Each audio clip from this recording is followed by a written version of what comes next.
Well, good morning. Good afternoon na di ay. Alas 2 na. Ako'y kaon. Nagkapira ko ganina.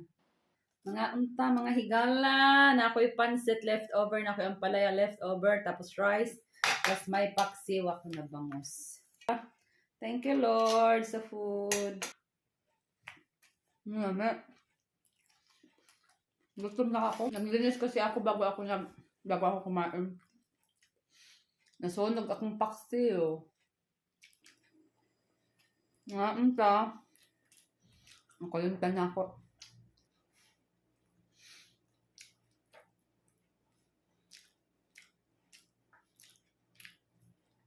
Ka nga may sili. Wa manihang akong sili. Uy, ano sa nga sili ha? Ano manihang?